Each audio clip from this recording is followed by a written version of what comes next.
So how does a country with mountains of actual treasure under its feet end up basically giving it away? That's not a riddle. It was the reality for Pakistan's gemstone industry for a very, very long time. Today, we're going to unpack the ambitious plan they launched to stop selling their fortune for pennies and start polishing it themselves. I mean, really think about that. What if your country was sitting on a treasure chest just bursting with jewels, but instead of reaping the rewards, you're just handing them over raw and uncut for a tiny fraction of what they're truly worth? For decades, this wasn't some hypothetical for Pakistan. It was a massive, unresolved problem. All right, so to really understand the solution, you first have to appreciate just how big this resource was. And for that, our story starts deep inside the mountains of Pakistan. Yeah, deep within the Hindu Kush and Himalayan mountain ranges, Pakistan has a literal treasure trove. We're talking world-class emeralds, rubies, sapphires, a staggering wealth of gemstones just waiting to be properly tapped into. But, having treasure and actually benefiting from it, those are two completely different things. For decades, Pakistan was getting what you might call a very raw deal.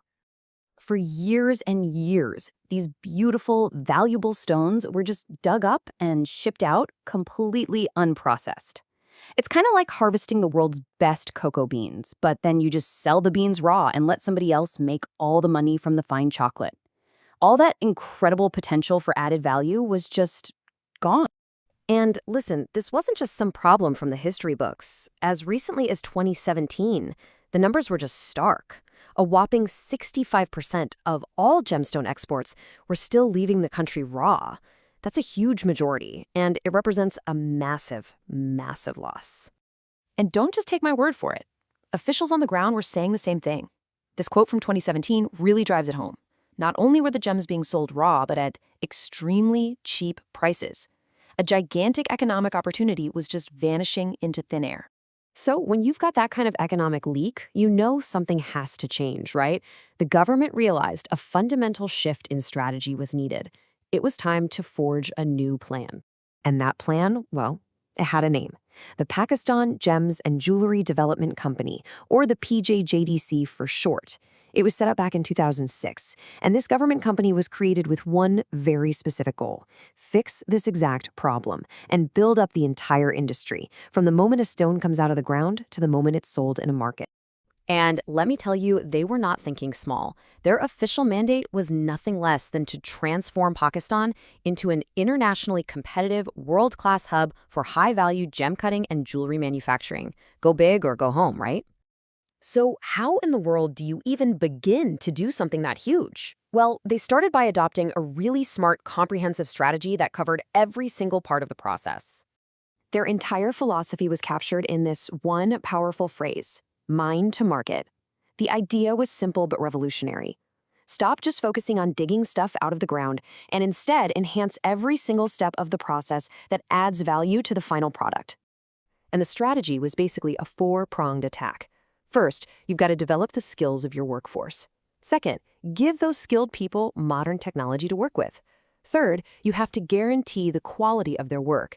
And finally, you've got to market these amazing new products to the world. And this wasn't just a bunch of talk. They actually built things. We're talking training centers to teach people how to cut gems and design jewelry, labs to identify and certify the stones, facilities to guarantee the purity of precious metals, and of course, putting on a show at international exhibitions to show the world what they could now do. Okay, so they had a solid plan, they took real, concrete action. But that leads us to the most important part of the story, right? The billion-dollar question. Did it actually work?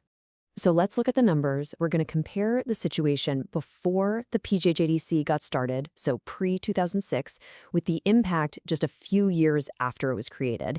And, well, the difference is staggering. And here it is. The results were absolutely astronomical. Before 2006, exports were sitting around $47 million. By 2013, that number exploded to 1.2 times billion dollars. That's not just growth, that's a complete revolution for an entire industry. Let's just let that sink in for a second. $1.2 billion. That is the incredible, tangible power of shifting your strategy. of transforming a raw material into a world-class product right there at home.